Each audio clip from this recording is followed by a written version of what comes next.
Welcome to Mind Tricks Radio, where we'll explore contemporary topics in psychology through interviewing creative and innovative thinkers in the field. I'm your host, Dr. Aaron Kaplan. Thanks for tuning in.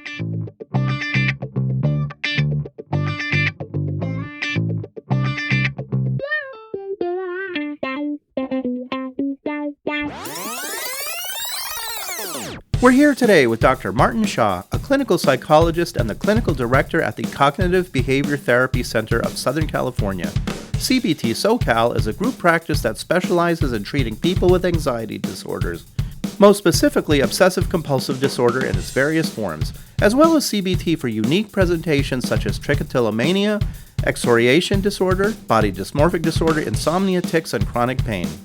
Dr. Hsia is a member of the International OCD Foundation, a diplomate with the Academy of Cognitive Therapy, and has lectured and supervised as Adjunct Professor of Clinical Psychiatry and Behavioral Sciences at USC Keck School of Medicine.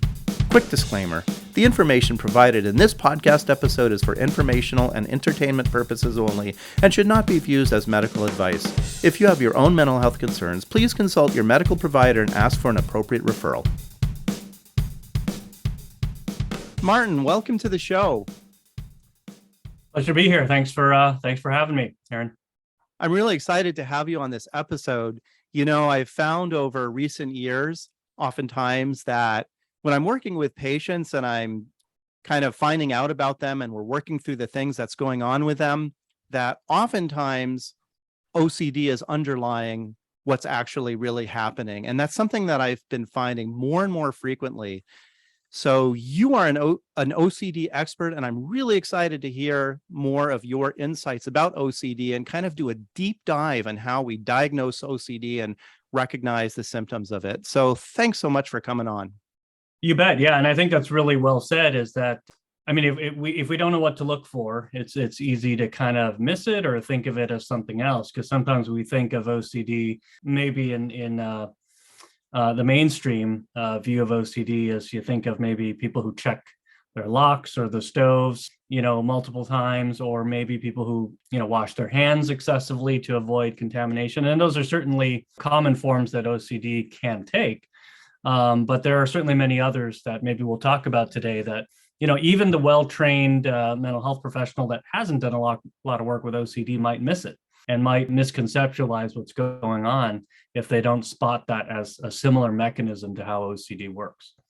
Right. There's a lot of stereotypes about OCD, and we see those in the media and movies and TV shows, and those can be all sort of interesting and amusing. But right, there's a much deeper phenomenology here of OCD, and looking forward to doing a deep dive on the subject. But before we get started on that subject, Martin, I'd really like to hear a little bit more about you, kind of how you got into the field and how you became interested in OCD. Yeah, so I'm a psychologist in the state of California in the Los Angeles area. I manage a group practice here called the Cognitive Behavior Therapy Center of Southern California. I know it's a mouthful, so we often go by CBT SoCal. Yeah.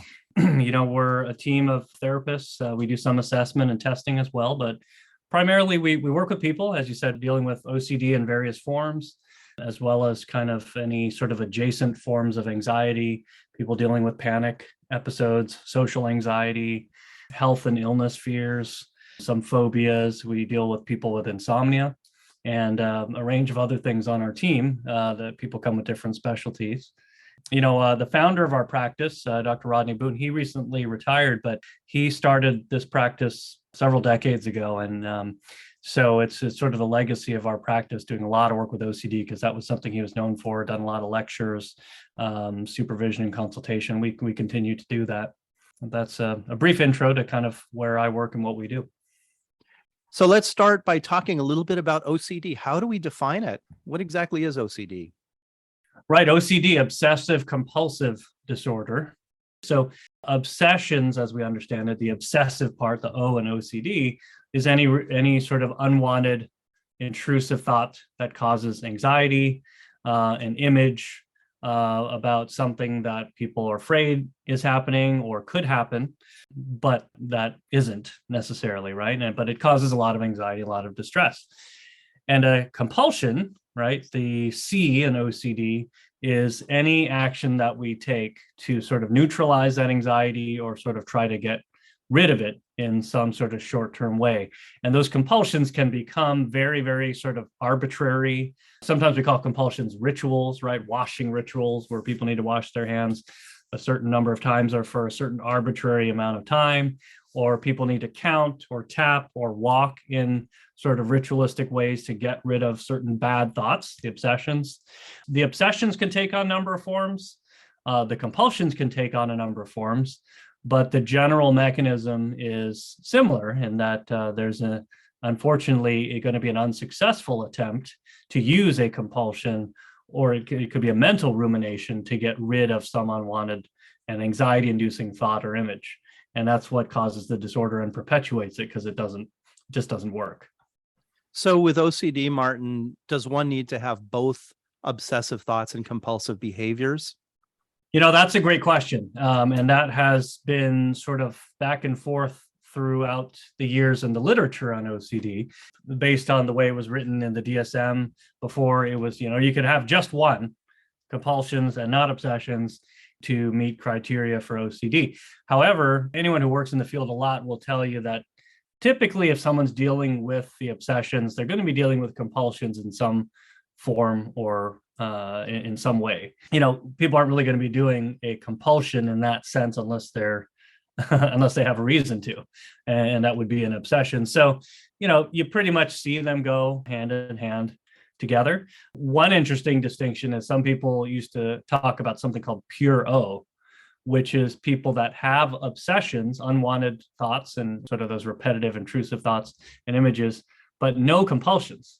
Basically, over time, we're understanding we think of it a little bit differently. People may not be doing concrete, tangible compulsions like washing their hands or checking locks or tapping on a table, but they may be doing some sort of mental compulsion or mental rumination that's not observable from the outside.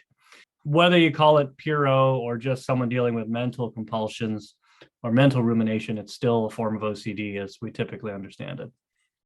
Well, great. And that gets us into sort of the meat of today's episode that I really was excited to have you talk about, this deep dive on obsessive thoughts and compulsive behaviors, because I know, as we were talking about earlier, that they often show up in ways that we don't really expect, or we don't easily or readily identify until we really know, like an expert like yourself can come in and say, no, this is what an obsessive thought looks like, or a compulsion looks like. They're often hard to spot, as you're well aware. And so I want to talk about some of these, and maybe you could give some of your experience with what these actually look like for real people in real life. And I can chime in too, because I see a lot of it as well. Mm-hmm. We can have a discussion about that might be helpful for people who are wondering if they might have OCD or somebody they know has OCD. Yeah. So let's start with obsessive thoughts first off. And I know there's like several different kinds of obsessive thoughts that people sometimes have. And one category has to do with aggressive types of obsessive thoughts. Tell us a little bit about what those might look like. What are some examples of that? Yeah, sort of a term we use in the OCD specialist community is harm OCD. And that may involve unwanted thoughts of harming somebody else, or it may involve unwanted thoughts of harming oneself. And we've had people who have dealt with one or the other or both. And some people will say, I heard a story on the news about someone that took their own life by jumping off a bridge. And then people start to worry, like, well, wait a minute, I jog over a bridge every day. What if I did that? I don't want to do that. I'm not depressed. I don't want to end my life. But what if I did? Just the fact that they have that thought and worry about it starts to kind of give the thought more power and more attention in their mind. And then the mental rumination may simply be trying to reason with themselves and figure out and put themselves to rest as to why they wouldn't do it. But that can really be a trap. Tangibly, what that might look like is avoiding that jogging route where you go over the bridge. And then we're sort of avoiding it. But then that also kind of builds up this idea. It's sort of positively reinforcing, like, oh, I feel a sense of relief as long as I avoid that bridge. And then the more times they do that, it sort of can give the obsession and that fear more strength. Yeah. And so that sounds like a really good example of like an obsessive suicide or self-harm type of thought. And I'm assuming like the harming of others type of thought is sort of a similar thing like that, except reverse. Am I going to stab somebody or hurt somebody? Like, could you Totally. say a few things about that? Absolutely. We've had people who would sort of say, I've had these unwanted thoughts about stabbing a family member, stabbing my child. Would I slit their throat? And so I really shouldn't be around knives. Yeah. All the knives have to be put away, or if they're there, I can't be near them. Someone else always has to be there. We've had people have had unwanted thoughts about harming a pet, like that I shouldn't be alone or in the same room with the pet. And the aggression can be of a violent nature like that, like actually harming someone with a blade or pushing someone off a bridge.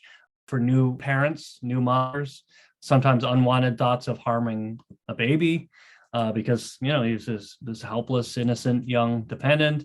It's a stressful transition. New parents may be underslept and adjusting to all the realities of parenthood. And sometimes that's a prime time if someone has a propensity for OCD for that to come in. And it could be aggressive thoughts of drowning or dropping or flinging one's baby. And that can be incredibly distressing and confusing. Oftentimes there are unwanted sort of aggressive sexual thoughts of what if I'm a pedophile? I had a sexual thought about someone who's they're in middle school or they're a kid, and like it can be of a sexual nature, but is aggressive as well. And that causes a lot of distress for people too. Yeah. So I think this one is so important, Martin, because I know I've seen this before in my practice. People have these kinds of thoughts and it's really, really scary for them. I mean, who likes to have a thought about stabbing your mother with a knife or throwing your baby off of a bridge, or I might just jump off that bridge myself on my jog? Those are really scary and disturbing thoughts for a lot of people. And how do you sort of distinguish that between I'm really like a dangerous person who might stab somebody, or I have these violent, inappropriate images or thoughts, and say, no, that's not what's actually going on. It's obsessive thoughts. It's not actually real violent urges. How do you know the difference between the two? That's a great question. And I think it gets at some core features of OCD in general. But I think what I would say is you can always tell because if someone is coming to you and saying, I'm having these thoughts and they're causing me a lot of anxiety, I don't want to have them. That's pretty much a telltale sign that it's OCD.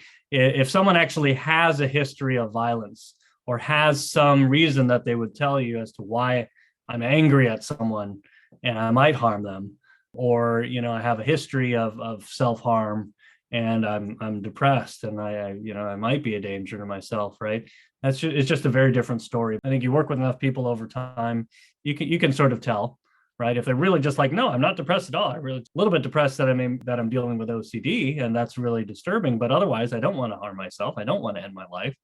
I think it also gets to a larger piece. There's one approach to dealing with OCD that we call the inference-based CBT approach, which is basically one of the main premises of it is that obsessions are purely based in a fantasy world. There's no evidence to back up that they are happening right here, right now, whatever the fear is.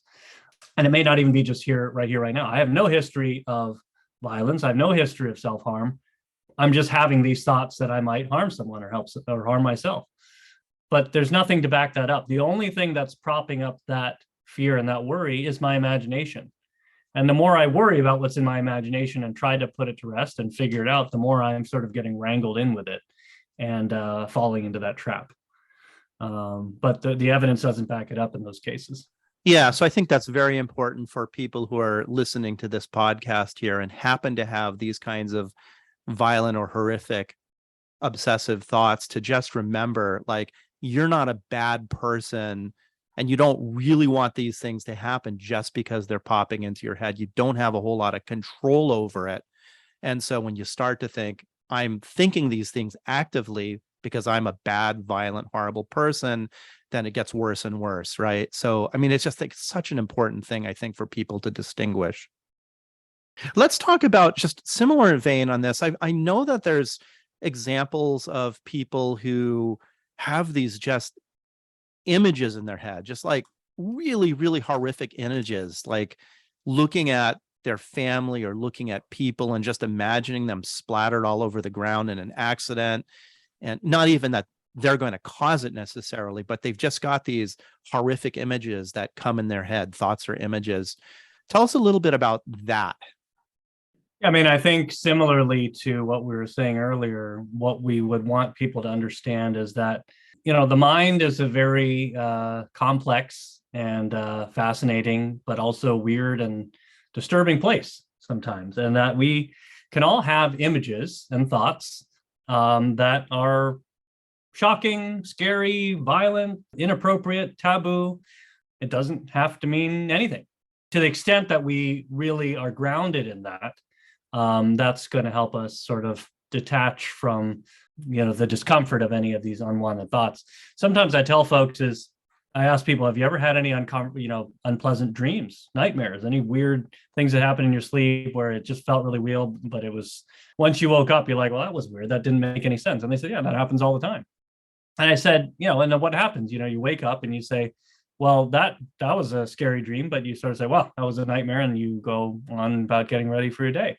But somehow when we have, or at least when the OCD sufferer has a scary or weird or nonsensical image or thought during the day, there's a tendency to think that means more or means something versus if it's in our sleep. And I sort of say, well, I don't know. Is it that different?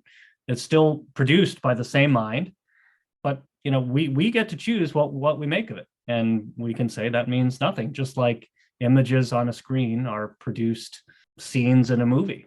It could be totally fake. It's edited, produced, acted, written, and you come out of the movie theater and whatever you saw on the screen, it was entertaining, and now you're done. You go on with your real life. And so similar thing I would say to the kinds of thoughts that you were describing earlier, Aaron. It's just like, all right, so we're having these thoughts. Let's talk a bit about contamination. That's a common one. And people sometimes have these contamination, obsessive thoughts have to do with contaminants, germs, waste, substances. Can you tell us a little bit about what that's like for people and how that manifests? Yeah, certainly anything can look different person to person, but I think it's also interesting, in the time of COVID in the last few years, where obviously heightened a lot of anxiety for a lot of folks who were already maybe dealing with OCD in this form. But just think of it this way, probably for the average person who is not suffering from OCD, we wash our hands a number of times during the day. You go to the restroom, right? Or after you do the dishes or touch something dirty or greasy, do some gardening, whatever it is, right?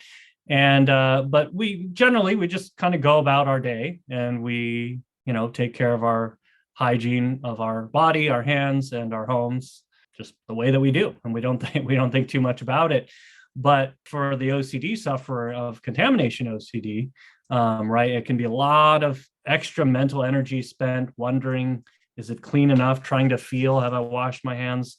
Who touched that doorknob? Who touched that light switch? Did I wash before I touched the light switch? Clorox wiping, lots of long cleaning rituals that can be, expensive and time consuming. Where everything feels gross, everything feels disgusting, or everything might make me get sick, or contract something that I would pass to someone else, or it might make me vomit, something like that. There's different end pathways where contamination OCD hits at a core fear for people.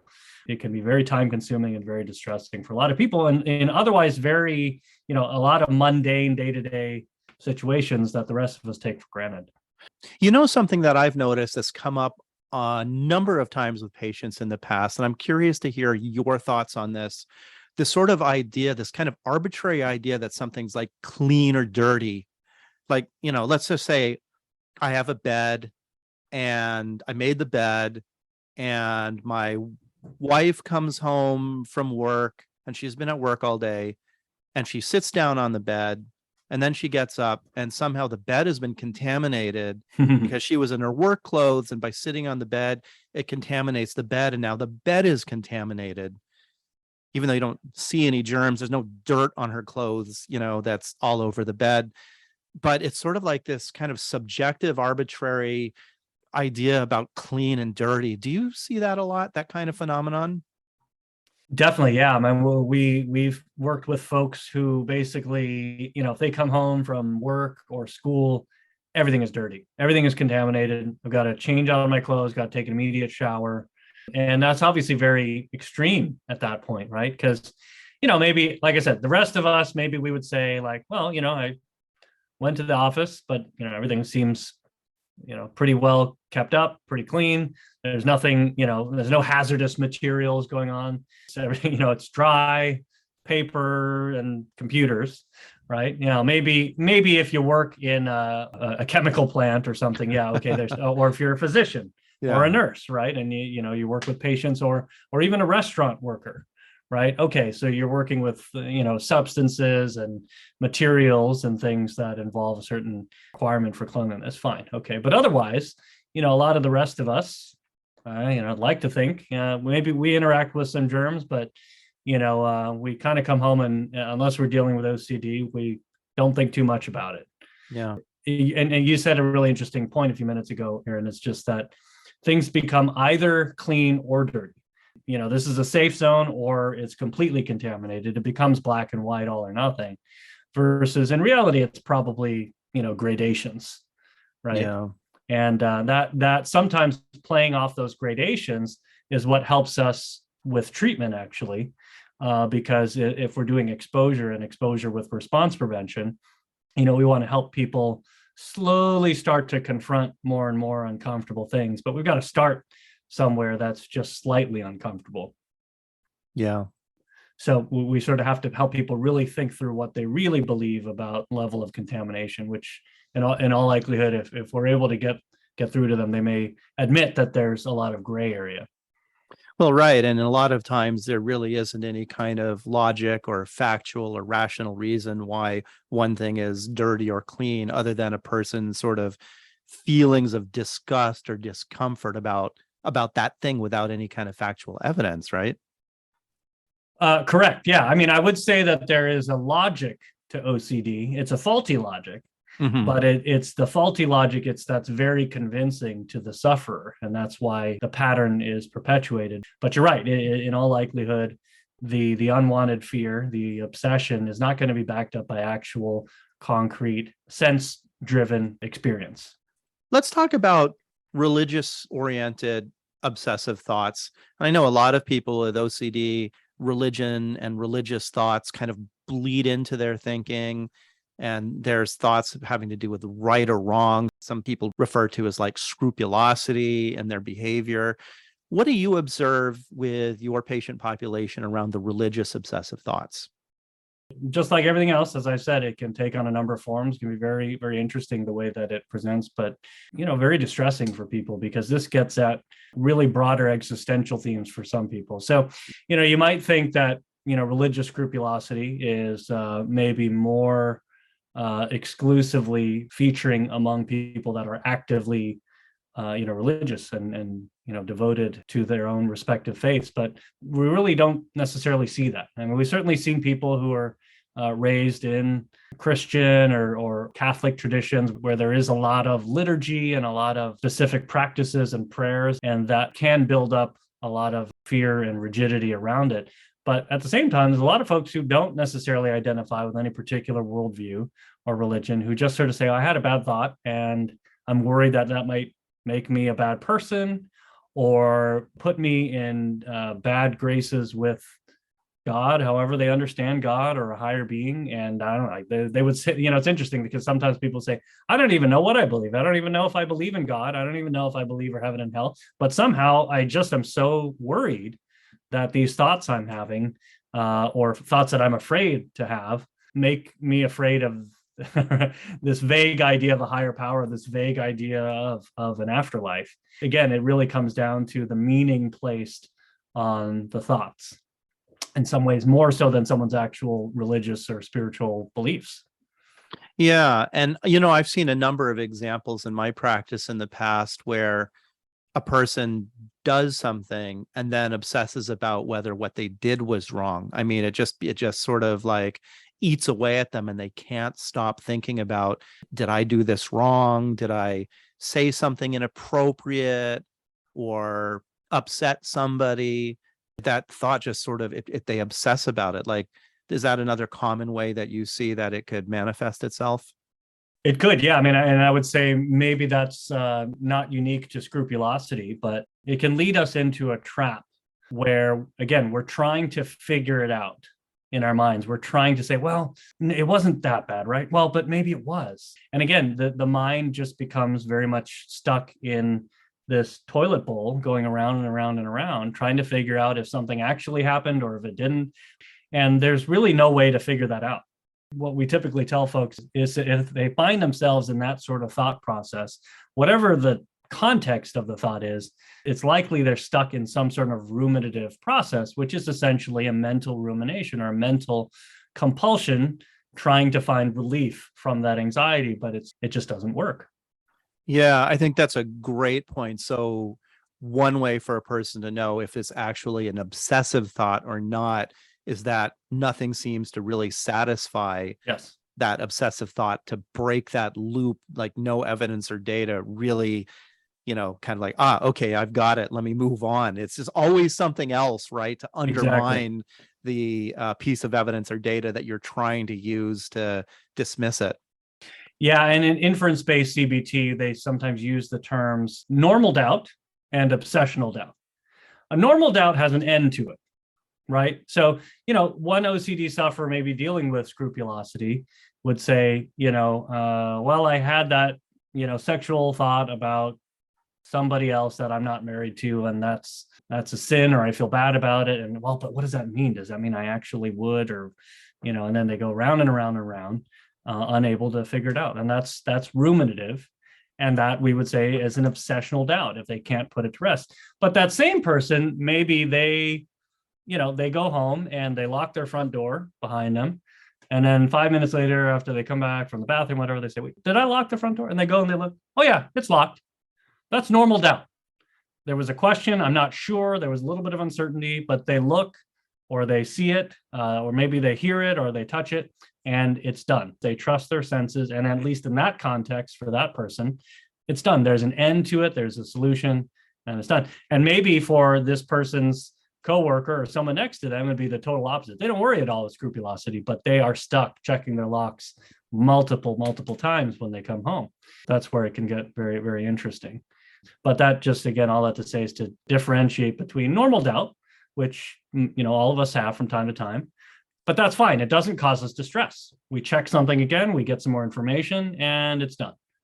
But obsessional doubt will go around and around and around and is insatiable. Let's talk a little bit about obsessive thoughts regarding symmetry and exactness and the need for that. What does that look like with people you see in your practice? Yeah, as you said, it can take on the form of things needing to be organized or lined up a certain way. This is sometimes a stereotype of what people talk with OCD. Oh, so-and-so is, when they use OCD as an adjective, unfortunately, where they say, oh, so-and-so is so OCD about their closet or their car or something. They want things to be clean, and not necessarily for contamination fear's sake, but just because they're very conscientious about it. Sometimes that's not OCD, by the way. Sometimes that's just people really want their car to be clean and they like it that way. That's fine. It's not causing them distress. But what you're talking about with sort of, symmetry and things needing to look a certain way, sometimes we refer to that as Tourettic OCD. Tourettic as in Tourette's. That's a term that's been used in the literature. Not that it's a tic per se, but that the sort of mechanism around what causes the distress for someone is not so much an unwanted thought or an image, right? That something bad will happen if these things aren't symmetrical or organized in order or a certain way, but more just that it just doesn't feel right. Sometimes people talk about not quite right OCD. And that's kind of more what's going on here. And what we typically see is it's, again, not so much afraid of something bad happening or the what if or the uncertainty of it or the doubt that it caused. It's like, no, there's no doubt here. It's just really hard to tolerate. It really bugs me. It's really just uncomfortable to see that way, and then I kind of want to fix it. Well, so things are out of order, they're asymmetrical, and it just bugs me. Right. And I can't Yeah. stop thinking about it bugging me. I might leave the house and I'm driving away. For the next half hour, I'm thinking about that shirt that is in the wrong place in my Yeah. bedroom. I'm not even in my bedroom, Yeah. but it just bugs me that it's not where it's supposed to be. Let's talk a little bit about lucky and unlucky numbers and that kind of phenomenon. I know that people sometimes have obsessive thoughts about those kinds of things and what's going on for people when that happens. Yeah, it's interesting bringing that up in a conversation about OCD. I think where that's different, I used to work with a lot of people with gambling problems, right? And they have lucky numbers or lucky tables or lucky Right. dealers, right? Or that lucky convenience store where I bought that scratcher once where I won $100 or whatever it is. I think at some level it's positively reinforcing for someone who's a gambler, or by the way, I should say athletes. Athletes can be very superstitious, pitchers, baseball players. I had that really good series. I play really well in this park against this team, or I have my lucky shoes, or my lucky whatever it is, a routine I do before a game. So in that sense, it can look very similar to a compulsion because it's might seem arbitrary from the outside. Like, why is that your lucky? No, okay, so you happen to win once and at that table, so that's your lucky table, right? It sort of is like a magical thinking sort of thing. I guess the reason why it's different from OCD is that it may or may not be debilitating in the same way, right? Someone might say, well, I really did pitch well that game when, I said 7 Hail Marys and, rub my toes together or something before the game. It doesn't mean it happens every time, but I'm going to keep doing it because I believe in it.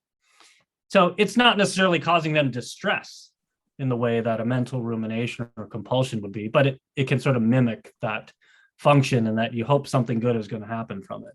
I can recall stories, for example, like let's just say the person's number is 4, that they need to take 4 steps before they do something, because if they don't, it just doesn't feel right and they got to take that extra step. Or they're doing something and it can't end on an odd number or an even number because it just doesn't feel right, and it bugs them unless they even it out somehow, or they do the right number of steps or right number of rituals or behaviors to get it to where they need it to be. And otherwise, they're just having that uncomfortable feeling. A lot of it comes down to this sort of uncomfortable feeling people have, right? This, I just don't feel right. I got to make this the way it needs to be in order for me to be able to, and maybe that's the compulsive behavior. We'll get to the compulsions later. But does that sort of sound accurate, kind of the way that you see it? It probably depends. If it seems like it's more of a Tourettic OCD, then it's more like, it just won't feel right. Almost like a physiological kind of way. Something's not right. And that may be why they originally called it Tourettic OCD, because it's just like a tic. What drives a tic is more physiological rather than sort of cognitive, if you will, where there's a thought that I do the tic when there's a certain bad thought happening. That's not typically what we see.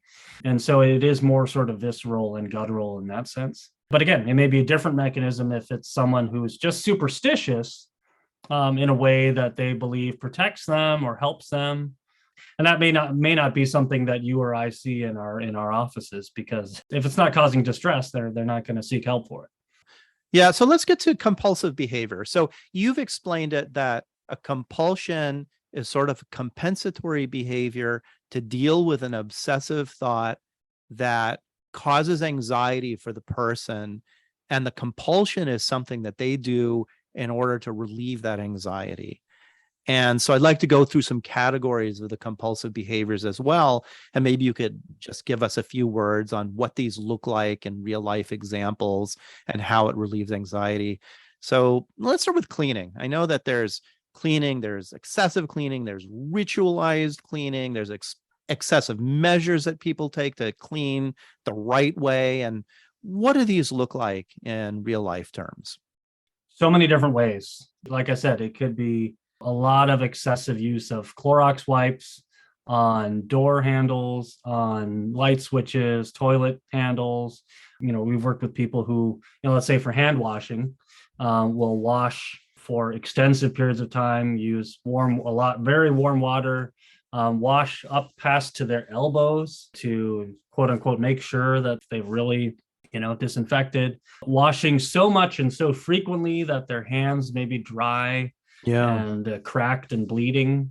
Right. Actually causing medical problems. Yeah, right. No pun intended, just bleeds into lots of other things. Yeah. It's just a lot of avoidance, right? Where touching their keys. Well, my key, this key touched that key on my key ring and then it was in my pocket. And but this key touched my car door. And well, I don't know, that one time the car door and there was the gasoline spilled out. And it's just a long chain of events that, again, for the person who's not suffering from OCD, they say, maybe I'll wipe it off, or that was a long time ago, so whatever, Yeah. it's done. There's a tendency to believe that things are just equally germ infested or dirty or contaminated perpetually. And then if something comes into contact with something that was dirty, it is also equally as dirty. And then second hand, third hand, fourth hand, fifth hand, sixth hand, it's all equally spreading of whatever the germs or contaminants were. Yeah, that's what we were sort of talking about earlier, this idea that when something just comes in contact in some way with something else, that thing is totally contaminated. And it's like there's the clean zone and the dirty zone. And for the person with OCD, like just being in the clean zone is where they're always trying to be. Right. It can be incredibly distressing because there can be a part of the person suffering who kind of understands that, but the level of discomfort in trusting that is so high that they are going to tend to err on the side of what feels more comfortable, which is to avoid, clean more, disinfect more. So like I said, it can take on a lot of different forms. What does ritualistic cleaning and maybe ritualistic washing and bathing look like? Number of forms. I mean, again, it could take on the amount of time spent on something, the number of times, how frequently someone does it at a specific time, while doing specific things. It can be very arbitrary. I think more so than whether it's ritualistic or not is what purpose does the ritual or the excessive washing or cleaning serve? Yeah. Again, it can feel like it's giving someone a greater sense of certainty, a greater sense of things are clean. But there comes a point where the more times and the more time one spends cleaning or doing something ritualistically, it actually loses its meaning. And that pattern becomes stronger and stronger, needing to overdo it. Yeah. And that's, again, the trap of OCD. Yeah, I've seen situations, Martin, where, like, for example, somebody will go and take a shower and they have a routine on how they're going to shower. Like maybe they start from the feet and then they go all the way up to wash themselves off. And then the last thing they're going to do is wash their hands, because their hands is like, the quote dirtiest part of their body. And they're going all the way up and they accidentally like bump their thigh with their hand. And so they've got to go back down to the thigh and start working their way back up again. And so there's like a whole process that needs to take place, whether it's hand washing or showering, whatever. That's just very cumbersome. I sort of see these kinds of things. Or like you said, like things have to be washed 5 times. You got to do it 5 times, and you wash, and then you dry your hand, and then you wash it again and dry your hand. And you got to start over if something happens to get in the way of that. Yeah, and what you're also bringing to mind is, realistically, these forms of OCD often kind of bleed together too. So, for instance, we've worked with people who will have a whole showering ritual, but it's actually not about cleaning themselves of contaminants. It's actually just getting rid of bad thoughts or staving off the possibility of some bad thought coming true, and somehow it sort of in their minds attaches itself to their shower routine, where I do this shower in a very prescribed way, and then I change the water temperature, and then I count to this number or whatever, and I take 10 deep breaths, and then I blink. And so, it happens in the context of hygiene and cleaning, but the mechanism and the doubt and fear behind it has nothing to do with contamination. In real life, these things don't categorize that cleanly. Sure, yeah. So I just have a ritual on how I do things, and if it gets messed up, some vague bad thing might happen. So I've just got to start it over and do it again Totally, yeah. correctly.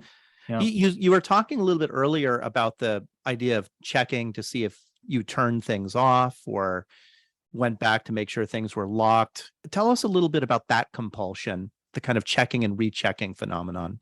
Yeah, I mean, you can make the case that maybe all OCD is checking compulsions or reassurance seeking in some form or fashion, but that's a very tangible one where some people will check the locks on their doors or check the knobs on the stove to make sure that it's off. The temptation is to say, well, is it off? Okay. Or is it locked? Let's go to the lock. For those of us who aren't suffering from this, you walk in your front door and you close the door, and behind you, you lock it, and that's done. You saw it, you heard it, and you felt it lock when you lock the door, and you trust your senses, and then you go about the rest of your business at home. For the person suffering from OCD in this form, they've learned to distrust their senses. They say, well, maybe I saw it and I heard it and I felt it locked, but just in case, let me do it again. Well, this time, did it feel right? I think that one was better, but you know what? Let me do it again just in case, right? And then this builds up this pattern of rubbing off their trust in their senses and building up doubt. And it builds up this narrative in their mind by experience that they need to doubt and they should check over and over again. And then it becomes this reinforced pattern that at some point takes a lot of time, causes a lot of distress, and it can affect other areas of their life because they've stopped trusting their own common sense and their own senses. And what about checking and rechecking in the context of work? Because I know that I see that a lot coming up with patients. And just to pick on doctors and lawyers here for a moment, I've had a number of doctors or people in the healthcare profession who are like going and checking and rechecking. Did I write the progress note correctly? Did I order the right labs? Did I prescribe the right medication? And they'll go check and recheck over and over again whether they did that correctly. Or with attorneys, did I check all of the arguments correctly? Did I write the wrong words in the brief to make sure that they are accurately reflecting what I wanted to say? And there's a lot of self-doubt and a lot of rechecking there. And I'm just wondering how you see that playing out, either with those or other careers even. It just seems like a really burdensome way to exist in a job setting with the OCD. Yeah, it certainly can. I mean, people have, deadlines to meet, clients and supervisors and bosses to make happy, high stress, high pressure, high stakes situations. And so that can certainly feed into this idea that I've really got to be extra careful. And again, that's not entirely a misdirected notion, right? It's like, hey, with the way I prepare for something, or the level of detail with which I go over something is going to affect whether someone dies or lives, or whether someone goes to prison or not, or, hundreds of thousands or millions of dollars at stake or something based on preparing for a presentation or a document. That is a lot of pressure. Obviously there are people who do those jobs who don't go over things and over prepare to the extent that it causes them unnecessary distress, or that it takes on more of a OCD form where, again, they don't trust themselves at all. That's where I would see the crossover, is if someone double checks their work and is very thorough and goes over things again, but at the end of the day, they trust themselves, then I would say we're probably not going to see them in our offices for OCD. The person's probably doing okay, at least in that regard. But for someone who has really just like, man, I'm spending hours and hours on this document that should only take 15 minutes. If that person hasn't already lost their job or is in danger of losing their job, we're going to see this person because, as you said, so much distress is not going to be sustainable for them. A similar idea is sort of like this rereading and rewriting things. Like you'll see this a lot with students, right? Where people are like reading something and they're doubting what they read and they're going back and starting again and rereading and reading. It's like they're just not getting it because they're doubting their reading abilities and redoing it. And the same with writing. They can't seem to finish things. Yep. So what would you say about like those manifestations of the compulsive behaviors? Yeah, those can be real tricky ones because, sometimes people will say, man, I got through high school, I got through college, I got through graduate school even, and that was a lot of reading, a lot of homework, a lot of writing. And then all of a sudden now I just can't do it anymore. There's just this pressure built up on my ability to just read a simple article. And it's something online, not even anything particularly meaty, or writing, creative writing for work of some kind. I'm just so in my head that I can't just let it flow. I can't do what otherwise I know that I can do and have done before. So it can be a really tough thing to sort of untangle, to the extent that it does fit an OCD presentation. We want to sort of help people, practice this on lower stake situations, similarly to a hierarchy of how we treat with exposures. Instead of trying to read a whole article, can we read a paragraph first? And before we read a paragraph, can we read one sentence? And before we read a sentence, can we read one word? And just rebuild that confidence and that trust, as we said earlier, in themselves and their own ability to do it. And that may take some time, but at least they're starting to rebuild some confidence and some sense of agency over this issue. Let's talk about counting.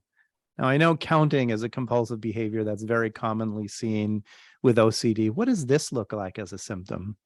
We don't see a lot of that, to be honest. I haven't recently, but, sometimes the idea is that counting, whether it's actually audible to someone on the outside or purely just in one's own mind, which may be more common, somehow brings good luck or staves off bad luck, or somehow allows someone to cope with some uncomfortable thoughts or images they might be having. In that sense, it may be similar to scrupulosity. Well, if I say 7 Hail Marys, then, that violent, mean thought that I had is, wiped away. God's forgiven me for it or something. The counting, people can pick very arbitrary numbers. They often can't identify why that particular number is the number they chose, or that multiple. Sometimes it's a multiple of 3 or multiple of 7. They just say, I don't know where that came from, but over time, that number or that multiple became soothing to me, or somehow gave me a sense of agency over something that I otherwise didn't, or didn't feel like I did. And so sometimes that's what the form that can take. So how about this compulsive behavior to need to tell, ask, or confess? Like sometimes people have this like urge, like, I've really got to say something to somebody. I got to tell them. I got to confess what happened or what I did. And they're just ruminating about it until they go and actually do it. They need to do it. That's the compulsive behavior. What does that look like for people? Well, we only confess things if it's weighing on our conscience, right? If we feel guilty about something. If it's an OCD sort of confession, it's probably a misplaced sense of guilt. Maybe a high school age or middle school age kid says, oh gosh, mom, I saw my teacher behind the desk and I looked at her behind or something. And I just thought, but I shouldn't, and I feel so bad. And, and so, do you think I should say something? And the mom says, no, don't say anything to the teacher, please. Right. Right. But the kid feels really bad, like, oh, that's wrong or something. Right. So look, the teacher is a person, and the person has, well, the parts of the body that all the rest of us do. And, it's a whole person. So that's why I sort of say it can be a misplaced sense of guilt, and the ruminating about it, whether it's something bad, they feel anxious about it because, oh, what does this mean about me? Does this mean there's something wrong with me? The OCD will prey upon that and sort of say, yeah, well, you might be. Maybe you are someone with taboo desires or taboo impulses, violent, sexual, whatever. So maybe you better keep that in check. The OCD loves that. Yeah, so that's really interesting. So a lot of times it's not just I did something wrong or bad, but is there something wrong with me internally? Yes. And I've got to go confess this to sort of either absolve myself or have that person reassure me that it wasn't so awful. Yeah, we talk about that. There's sort of the real self and there's the OCD self.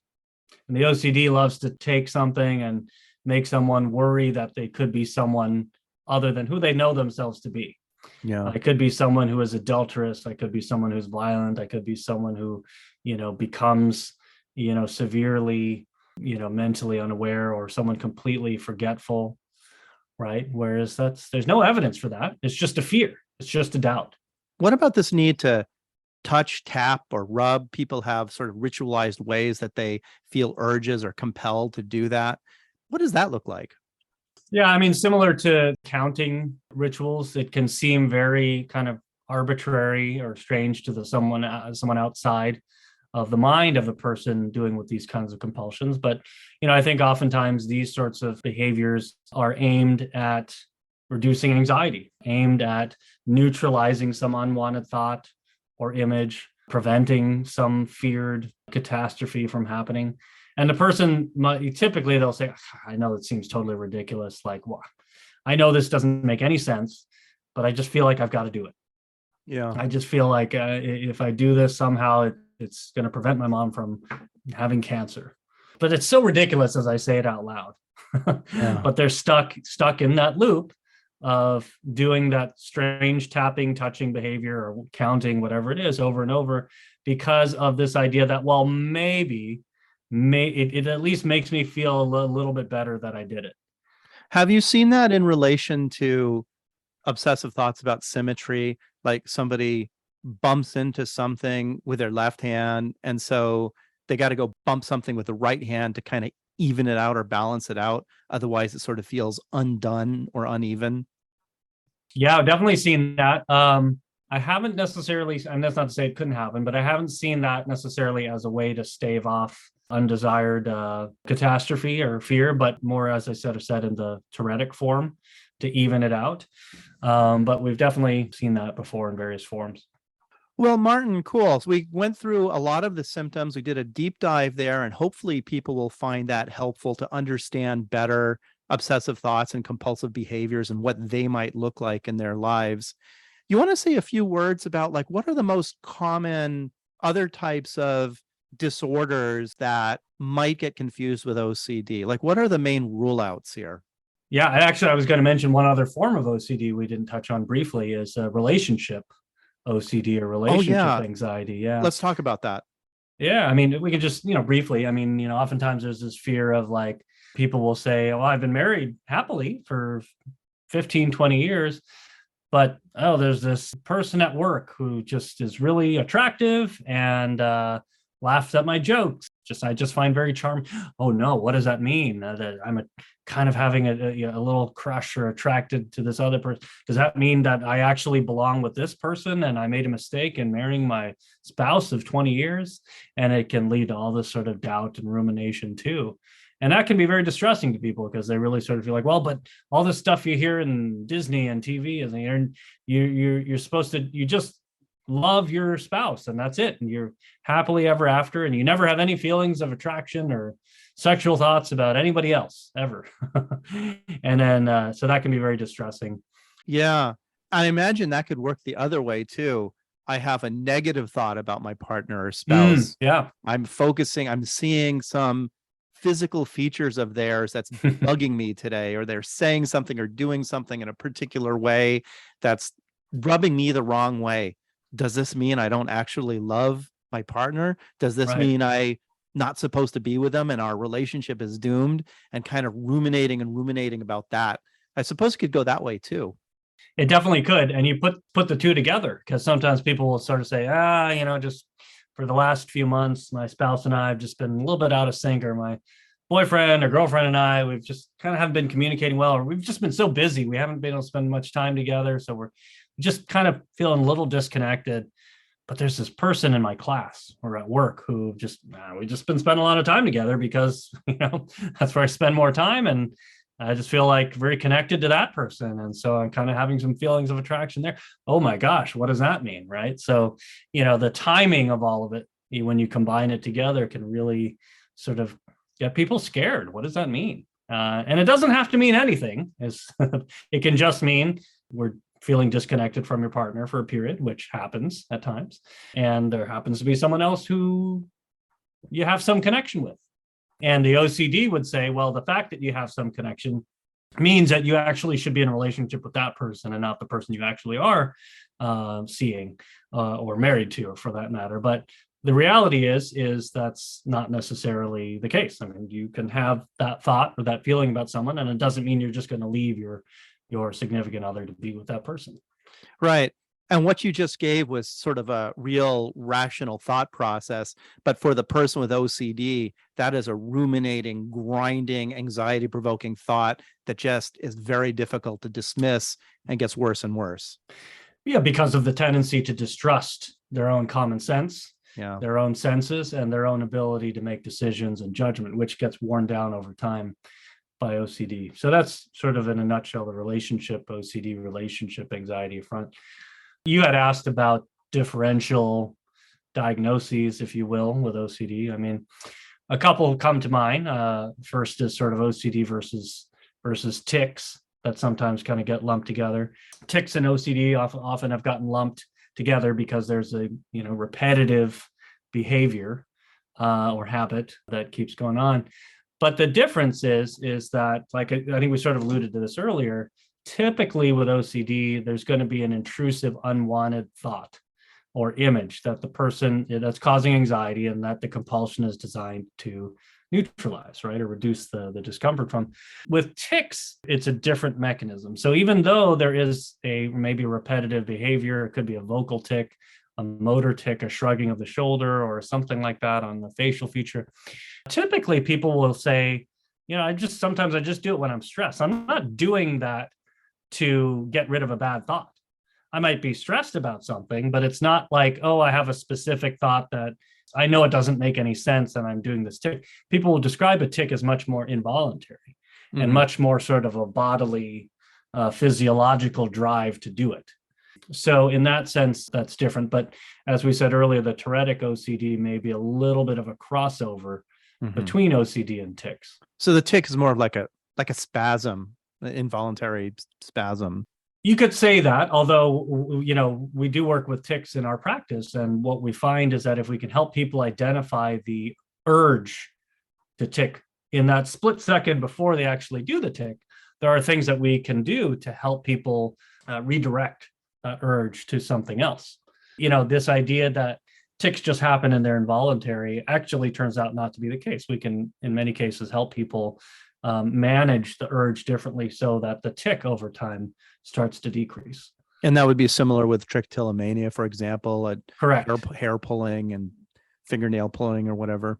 Correct. Yeah, I'm glad you brought that up too, because sometimes those skin picking, hair pulling, we call the BFRBs, or body focused repetitive behaviors. And those are similarly thought of as under the OCD umbrella because it's an undesirable repeated behavior, pulling out one's hair.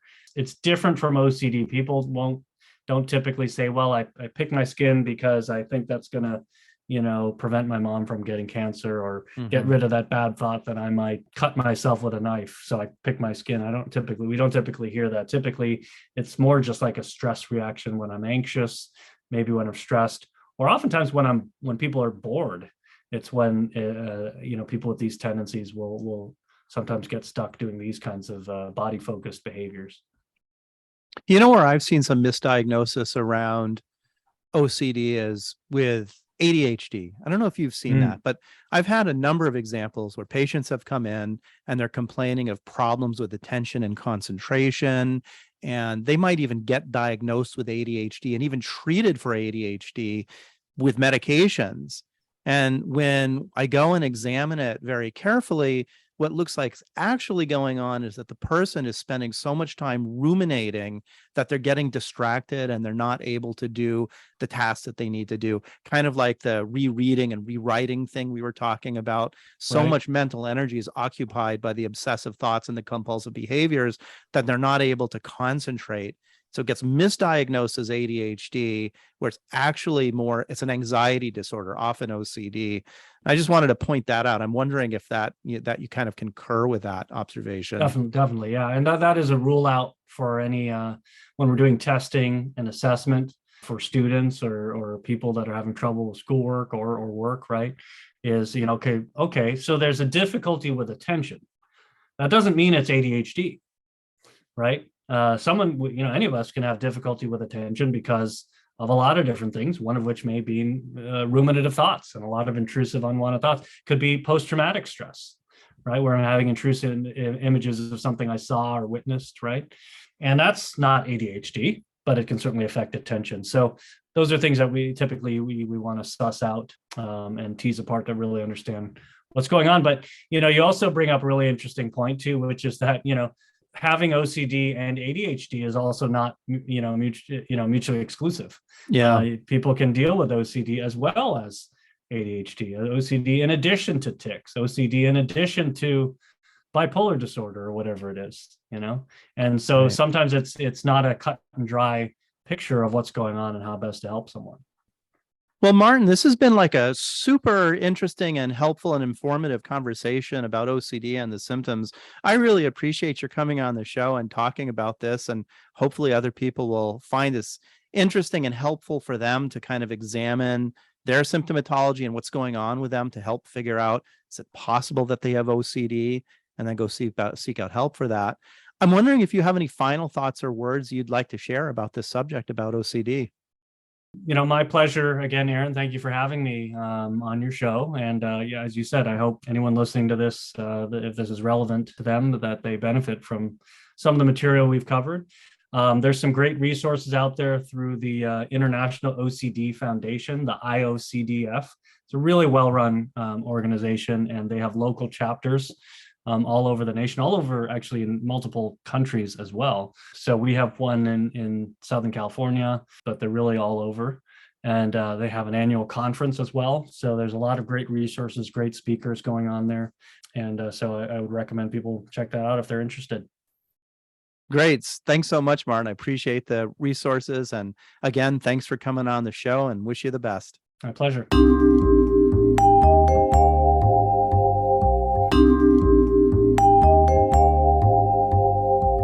Thank you for listening to Mind Tricks Radio. I hope you have enjoyed the program. For more information about Mind Tricks, you can go to my website, www.waikikihealth.com. Be sure to subscribe to Mind Tricks on your preferred podcasting host to be notified of new episodes of Mind Tricks. Please take some time to give Mind Tricks a good rating and review wherever you're listening. It really helps get the word out to new listeners. And please like and share Mind Tricks posts on Twitter and Facebook by following your host, Dr. Aaron Kaplan.